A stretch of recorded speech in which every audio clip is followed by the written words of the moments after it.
ever been on a journey from A to B and realised that your mind's been on a jolly of its own, somewhere completely different, thinking about holidays, whatever? It's decided to just go off and do its own thing. Well, it can do that because the mind creates shortcuts. The brain creates neural pathways, shortcuts in the brain that mean that it can think really quickly and you don't have to be always concentrating on what you're doing all the time. Thing is that the brain and the mind, they can get a bit bossy and they decide what you're going to be thinking about and where your thoughts are going to be going. And that's really not awfully helpful a lot of the time. So we need a balance, really. And so in our busy world, we tend to be not really in balance, and we need to bring back our attention to where we want it to go more of the time. Why? Because it helps us be more resilient, it helps us to be happier, it helps us to respond rather than quickly react, which doesn't always go down that well because we haven't had time to think about what we're going to say, just react quickly. It increases empathy, it helps us appreciate other points of view a lot better, and it also helps us to be happier because we can stop our own mind from spiralling into thoughts that we don't want to follow. I call it like going on a thought train. All of a sudden you realise, whoa, where am I? I didn't start thinking about this. No, come back.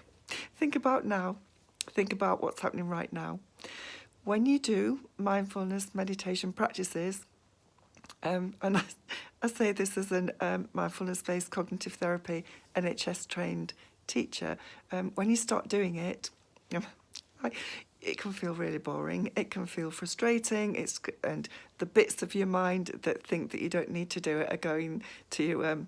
This is boring. You've heard this before. You don't need to do this now. It's just like me. And it's trying to get you away from it and to other things. So pull back away from that. That's a sign that you need to do it even more. Pull back away from that and concentrate on the breath. Sitting, doing a mindfulness-based practice, just concentrating on the breath. You can concentrate, do a body scan, different parts of the body from the feet up through to the head.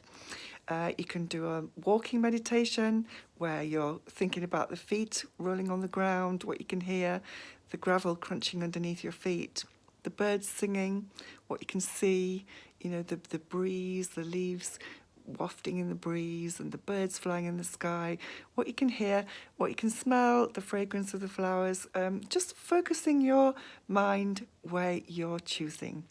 And then when you do need to focus your mind to, to make yourself think about your own thoughts and wonder if, actually, perhaps they're not being a bit funny with me. Perhaps it's just how I'm feeling today, and that's my interpretation because of how I'm feeling today, because your feelings also affect your thoughts as well.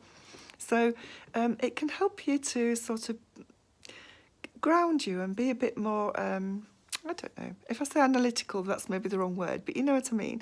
Just think, oh, actually, no, I don't think that is a problem. I think it's just how I'm feeling.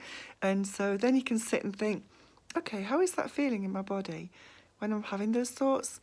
Are there any feelings, emotions in my body? Where does it feel? Have I got a tightening in my chest? Across my forehead? Just feel where it is in your body. Because those as well, those links, those feelings in your body often come up before thoughts as well.